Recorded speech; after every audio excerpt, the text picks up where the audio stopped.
The Cleveland Browns' decision to release Shedeur Sanders, the electrifying fifth-round pick, just days after the 2025 roster cutdowns has sent shockwaves through the NFL. Adam Schefter's bombshell report that the Browns plan to cut Sanders on Tuesday but aim to re-sign him to the practice squad has ignited a firestorm of debate, splitting fans, teammates, and analysts. Is this a calculated roster move to stash a high-upside quarterback, or a brutal misstep that could haunt the franchise for years? Sanders' journey, from a hyped draft prospect to a doubted rookie buried at QB3, has taken a dark turn. His performance in the preseason finale against the Rams showed grit, poise, and flashes of brilliance, yet the Browns seem determined to sideline him. This isn't just about a roster spot, it's about the team's identity, Kevin Stefanski's leadership, and whether Cleveland is gambling with a potential franchise quarterback. From the moment Sanders slipped on a Browns cap, the spotlight was unrelenting. Drafted 144th overall, he was labeled a project, his famous lineage son of Deion Sanders casting a shadow over his talent. Critics whispered the Browns took him for marketing, not merit, and his slide to the fifth round fueled doubts about his NFL readiness. Yet Sanders carried a chip, determined to prove he belonged. His preseason debut against Carolina was a statement.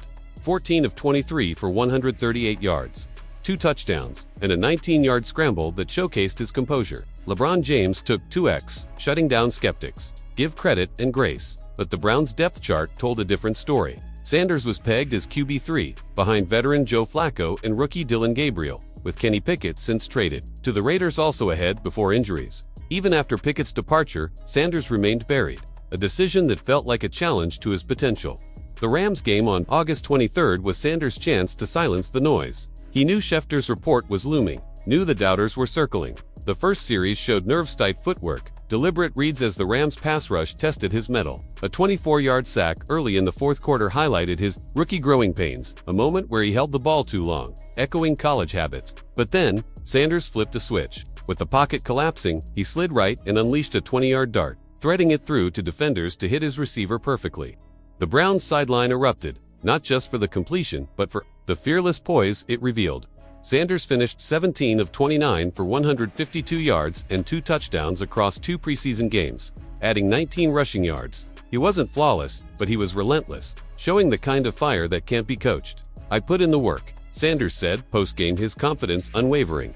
"I feel like I belong," yet none of it mattered. Schefter's report hit like a thunderbolt. The Browns planned to release Sanders, hoping to sneak him onto the practice squad. For a quarterback who's carried programs at Jackson State and Colorado, who led the NCAA in completion percentage, 74% in 2024. This isn't just a demotion, it's a gut punch. Fans flooded X with outrage. "You don't cut Shedeur after that Rams performance," one wrote. "Practice squad.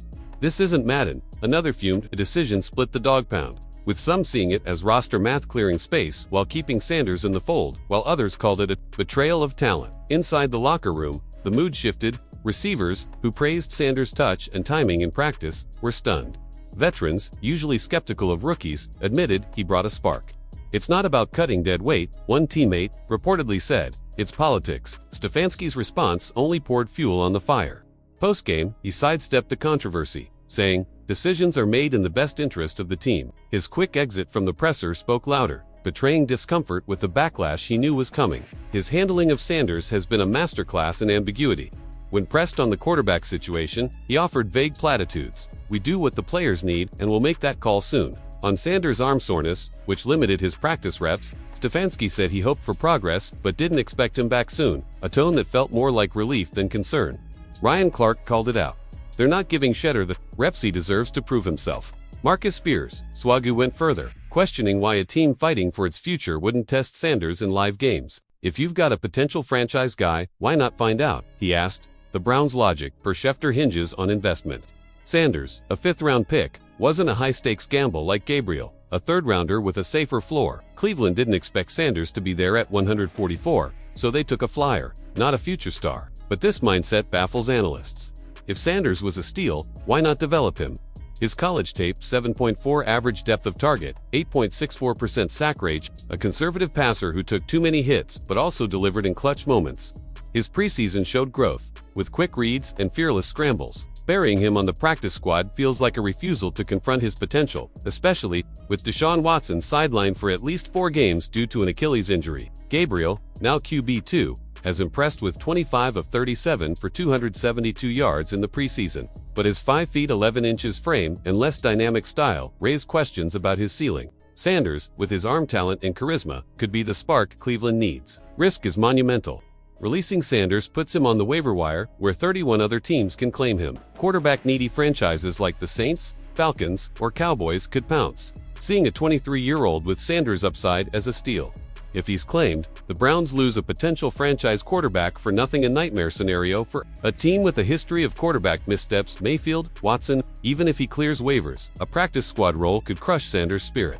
"I'm my own player," he said, a reminder he's not built to languish. The locker room is watching, too. Veterans know talent when they see it, and nothing fractures a team faster than a coach ignoring it. Stefanski's job security, already shaky after 2024's 3-14 collapse, hangs in the balance. If Gabriel struggles or the offense stalls, fans will chant Sanders' name, and the pressure will be unrelenting. The media has turned this into a national spectacle. Colin Cowherd called it confirmation. The league never believed in Shedeur, while others see it as a chess move to hide him from poaching teams. Local Cleveland reporters lit the spark, but ESPN and NFL Network poured gasoline with debate shows dissecting whether the Browns are sabotaging their own talent. The Rams game showed Sanders' potential, a fearless throw under pressure, a refusal to fold, but the Browns' decision screams caution over courage.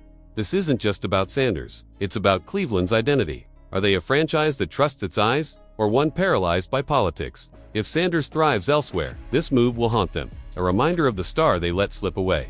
The Browns' plan is simple but fraught. Release Sanders, hope he clears waivers, and stash him on the practice squad. But the NFL is a shark tank, and Sanders' Rams performance put him on every scout's radar. If he's claimed, Cleveland's gamble collapses. If he stays, the pressure to play him will only grow. For Sanders, it's a defining moment, languish in Cleveland or sees a chance elsewhere. For fans, it's a call to arms. Join the Huddle HQ's Shedeur Sanders jersey giveaway by August 28th. Check the pinned comment below the video. Subscribe, hit that like button, and stay locked in as this saga unfolds. The Browns may try to bury Sanders, but his story is far from over, and the NFL's next chapter could be explosive.